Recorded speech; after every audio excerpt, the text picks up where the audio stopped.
The very first thing you should know about good melodies is the fact that they have a 1.5 octave range.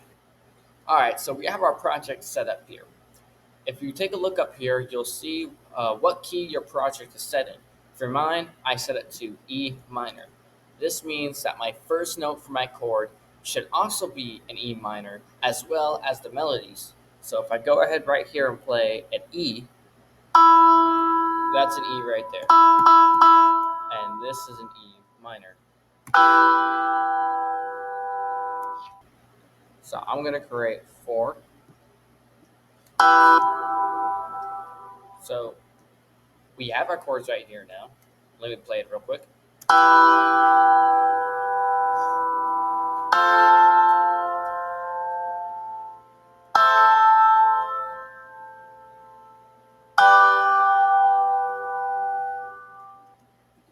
You see, that's actually really simple, and we're going to actually want to spice that up a little bit. And how we can do that is by changing the rhythm. And one way we can change the rhythm is by actually taking a little bit of the piece off of the chord and then going over here and making that little small piece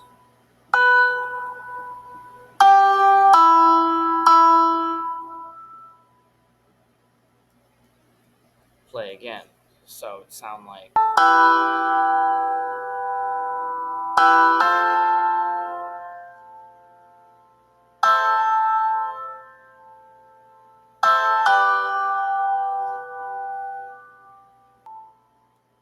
Or if I don't want to do that and I just want to simply just go up a tad bit more.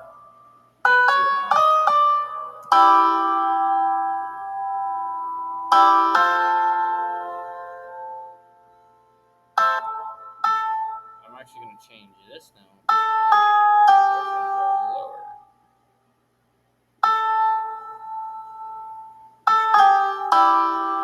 So there you go. That note is now lower.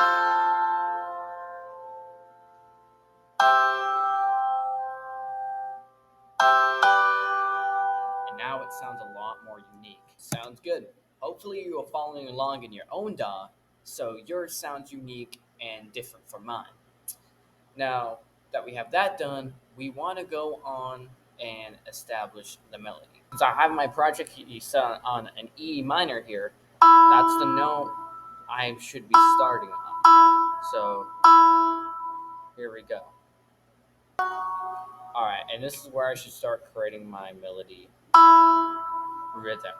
And I'm just gonna, and an important thing to also note is that you should be working on your melody rhythm while creating a melody. So what I'm going to be doing to help promote that is use the same note throughout the first drafting of the melody. So it's going to be the same note. And I'm going to change it up a little bit, of course.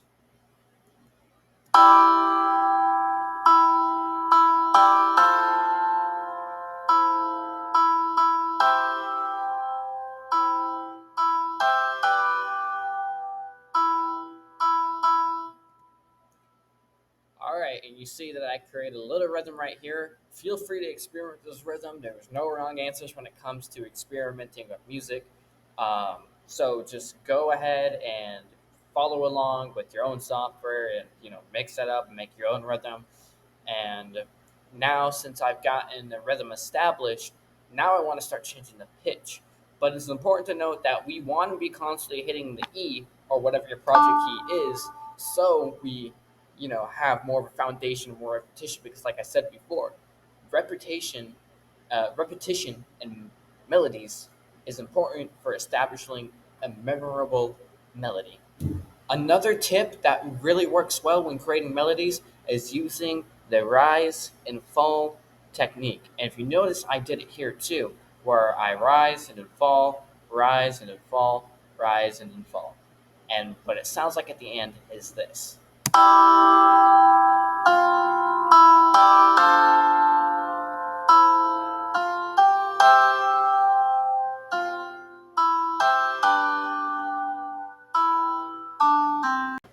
while my final tip may not be the best for you all, personally, what I like doing when creating new melodies is make lyrics and then sing them into my music program.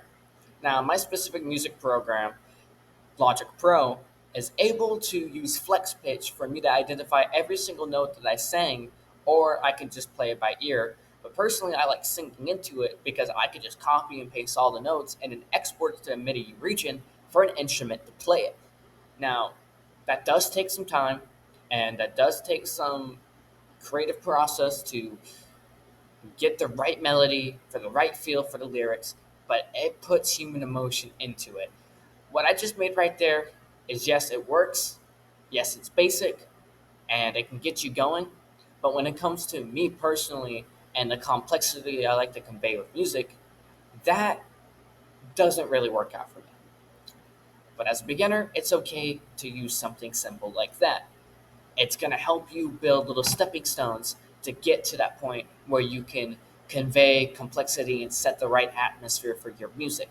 I really hope this video and tutorial helped you today, and if it did, leave a like and consider subscribing. If it did not, please let me know in the comment section below. Have a great day, and I'll see you in the next video.